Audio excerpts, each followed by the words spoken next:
இன்னைக்கு விஜய் அவர்கள் எரிகிற நெருப்புல எண்ணெய் ஊத்த போறாரா, இல்ல எரிகிற நெருப்பை அணைத்து விட்டு அதற்கான தீர்வை கொடுக்க போறாரா அப்படிங்கறத முக்கியம். இதே விஜய் அவர்கள் கட்சி எப்ப ஆரம்பிச்சாங்க? ஒரு வருஷத்துக்கு முன்னாடி. ஒரு வருஷமா ஏன் பரந்தூருக்கு போல? இதே விஜய் அவர்கள் கட்சி ஆரம்பிச்ச முதல் நாள் அங்க போயிருக்கலாம்ல, முதல் வாரத்துல போயிருக்கலாமே, முதல் மாசத்துல போயிருக்கலாமே, முதல் 100 நாள்ல போயிருக்கலாமே.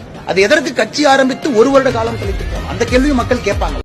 விஜய் இன்னும் முழுசா அரசியலுக்குள்ள வரல. அவர் திருப்பியும் சின்ன சினிமா ஷூட்டிங் மாதிரி அங்கங்க குரூப்பா பேசுறார். 234 தொகுதியிலையும் அவர் நிக்க போகிறார் என்றால் குஷி ஆனந்தை மட்டும் வைத்துக் கொண்டு ஒன்னும் பண்ண முடியாது. அது அவருக்கே தெரியும். ஆனா தேர்தல் என்பது வெறும் மேத்தமெட்டிக்ஸ், கூட்டணி ஓட்டு தான். 910 நாட்கள் மக்கள் போராடுறாங்களாம். 910வது நாள் இவர் போறாராம். பரந்தூருக்கு பறந்து போனாரா? நான் கேட்கல, மறந்து போனாரா? இதுவரைக்கும் மறந்து போன பரந்தூருக்கு திடீரென்று பறந்து போனார்னா என்ன அர்த்தம்? சினிமால நடிக்கும் போது பரந்தூர்ல நம்ம காதுல விழாது, டேக் மட்டும் தான் போகும். இப்ப டேக் ஆஃப் ஆகணும். அங்க முடிச்சிட்டு இங்க டேக் ஆஃப் ஆகணும், இங்க ஒரு டேக் ஆஃபுக்காக அங்க போயிட வேண்டியது. என்னப்பா இது? நாங்க வளர்ச்சிக்கு ஆதரவானவன் அப்படின்னு சொல்ற மாதிரியே நாங்களும் விவசாயிகளுக்கு ஆதரவானவர்கள் தான்.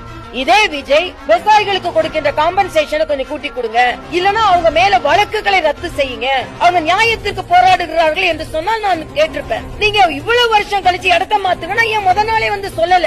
இன்னொரு இடம் இருந்தா சொல்லுங்க. இப்ப இவ்வளவு பண்ணி நிலம் கையகப்படுத்த ஆரம்பித்த பின்பு நான் பரந்தூருக்கு வருவேன் என்றால் அது பொதுநலமா சுயநலமா என்று நீங்கள் புரிந்து கொள்ளுங்கள் என்பதை